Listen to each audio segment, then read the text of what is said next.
दोस्तों, आप में से हर कोई ये चाहता होगा कि सौरभ भाई जेईई मेन में स्कोर कैसे बढ़ाएं।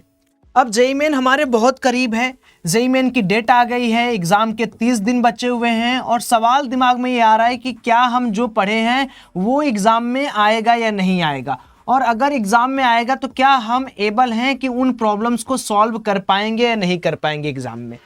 देखो ना, मैं आज की वीडियो ना कोई ऐसा टॉपिक नहीं है जिसको आप 1 सेकंड में मिस कर सकते हो। ये टॉपिक आप सभी लोगों के मार्क्स को 10 से 20 गुना बढ़ाने के लिए जिम्मेदार है, और ना रहे बाद में बताना, लेकिन उसके पहले पूरी वीडियो सुनो। एक कहानी सुनाता हूं, ध्यान से सुनना। हुआ क्या कि एक किंगडम था, ठीक है। वहां पर एक राजा रहते थे। राजा जी के पास मान लो 2000 से लेके 3000 सैनिक थे। अब राजा जी की जो किंगडम थी बड़ी अच्छी चलती थी, बहुत कुशल कारीगर थे, सब थे। हुआ क्या कि इतनी शांति और इतने धन दौलत इनके यहाँ थे कि एक बुरे राजा की नज़र इनके किंगडम पर पड़ गई। अब हुआ क्या कि इन्होंने सोचा कि मैं इसको इन्वेड कर देता हूँ, इनके ऊपर आक्रमण कर देता हूँ। अब इसके पास 10,000 सैनिक, 50,000 गोला बारूद और पता नहीं क्या क्या फिरंगियों जैसी चीजें थी। अब आप ये सोचो, युद्ध होता है फिर भी ये राजा जीत जाता है।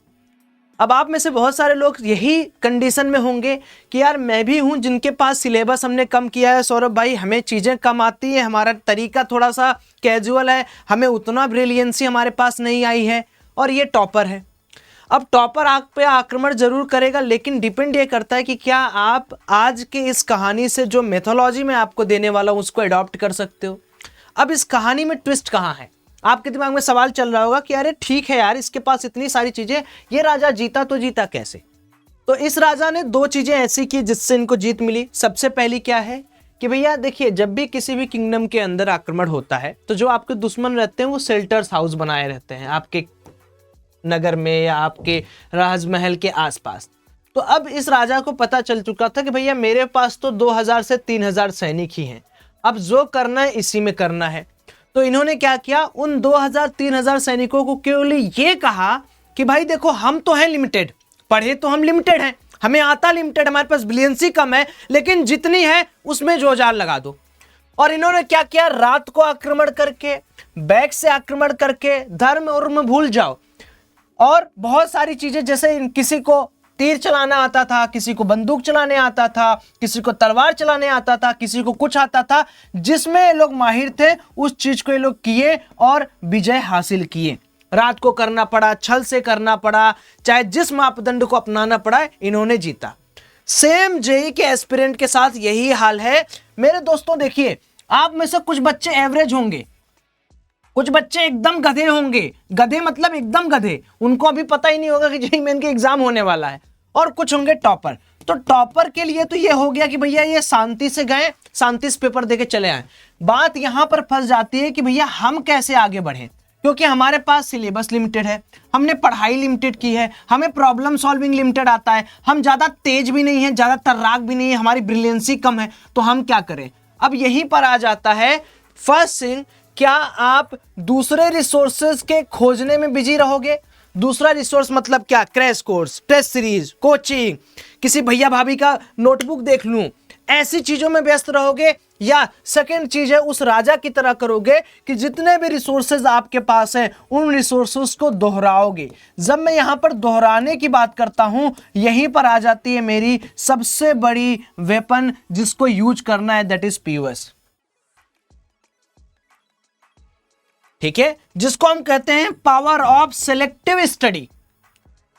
अब सेलेक्टिव स्टडी क्या होता है कि भैया ठीक है, हमने फिजिक्स में 10 चैप्टर हैं, केमिस्ट्री में 10 चैप्टर हैं, मैथ में 10 चैप्टर हैं, ठीक, कोई बात नहीं, कोई बुरी बात नहीं, हमारे पास 30 ही चैप्टर है, हम इतने गधे हैं कि हमने सिर्फ और सिर्फ 30 ही किया, कोई दिक्कत नहीं।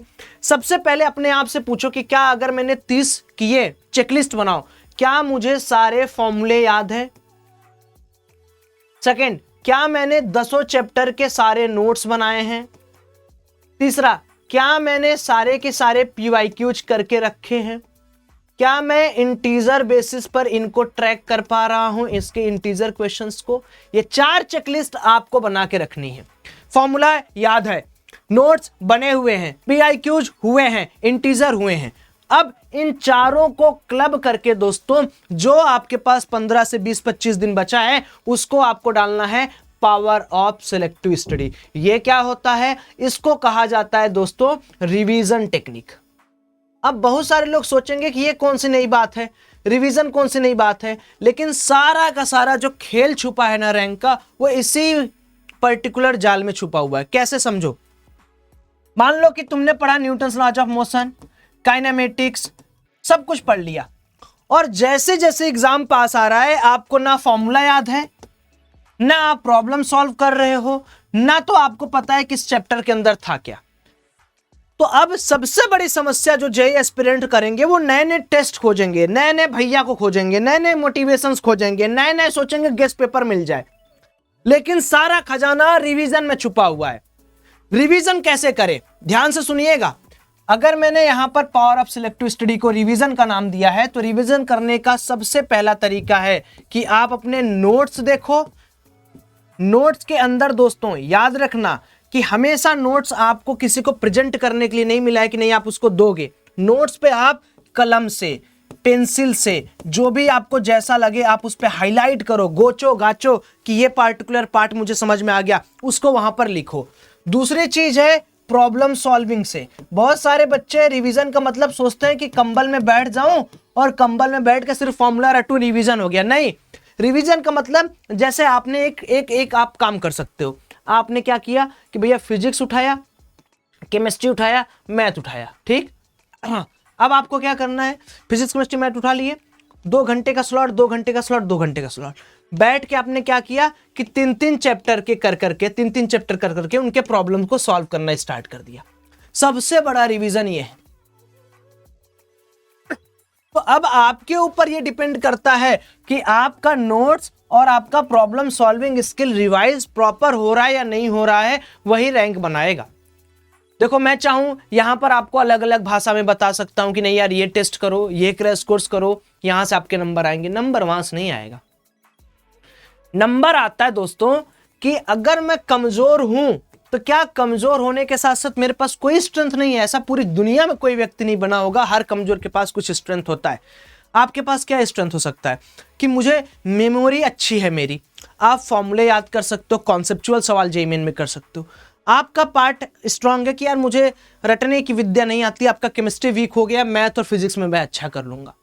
सो सबसे पहले कमेंट डाउन में आपको करना है कि आप लोगों को, सब लोग को ये पढ़ लेना है, कमेंट सेक्शन में लिखना है कि कितने फिजिक्स में, कितने केमिस्ट्री में और कितने मैथ में आपके चैप्टर हुए हैं, और रिवीजन परसेंटेज टोटल ओवरऑल कितना हुआ है आउट ऑफ 100%। जैसे मान लो आपको लग रहा है कि सौरभ भाई मैंने इसमें 15 चैप्टर किया, 15 इसमें, 15% और रिवीजन मेरा सिर्फ 30% हुआ, तो कमेंट में लिख कर लग जाओ रिवीजन करने पे। रिवीजन रिवीजन रिवीजन, यही आपकी जिंदगी में 15-20 दिन घूमना चाहिए। रिवीजन मतलब फॉर्मूला, सुबह उठ के फॉर्मूला पढ़ो, किताबें पढ़ो, नोट्स पढ़ो, उसको दोहराओ, तिहराओ, चौराओ, और उसके बाद प्रॉब्लम सॉल्विंग से रिवीजन करो। बस इस वीडियो में यही है रैंक इंप्रूवमेंट प्रोग्राम, और इसके अलावा कुछ नहीं करना है आपको। जब आप रिवीजन करने के लिए प्रॉब्लम सॉल्व कर रहे हो, इनडायरेक्टली आप मॉक टेस्ट दे रहे हो। मॉक टेस्ट के लिए भी आप संडे का टाइम निकाल ही रहे हो। लेकिन मेरे भाइयों, मैं फिर से आपको बोल रहा हूं, जहां पर हो वहीं पर फुल स्टॉप लगा दो। कुछ नया मत ढूंढो, कहीं नया मत ढूंढो, कुछ नए की जरूरत नहीं है आपको। टॉपिक खोजोगे, ये इंपॉर्टेंट हो, वो इंपॉर्टेंट, बहकावे में रह जाओगे, एक नंबर नहीं आने वाला। ठीक है, मैं पब्लिकली ये बता रहा हूं, एक नंबर नहीं आने वाला। अगर तुम ये सोचोगे कि ये प्रेडिक्टर है, वो पेपर है, ये कोचिंग का नया आया है बुकलेट, ये नया बुकलेट आया है, ये गेस्ट क्वेश्चन पेपर आ रहा है, ये एनटीए का नया पैटर्न आ रहा है, ये नया क्रैश कोर्स निकल के आ रहा है, इसको कर लूं, अच्छा मेरे दोस्त ने ये बताया, कुछ नहीं होने वाला है। सिंपल बैठो, मोबाइल वाली दुनिया से बाहर निकलो। होगी जितनी ऑनलाइन ऑफलाइन कोचिंग करनी थी, खत्म। 15 दिन अपने ऊपर रखो। मेरी बात याद रखना, रिवीजन रिवीजन रिवीजन, चाहे फॉर्मूला रिवाइज करो, चाहे प्रॉब्लम सॉल्व करो, चाहे टेस्ट से रिवाइज करो। धन्यवाद।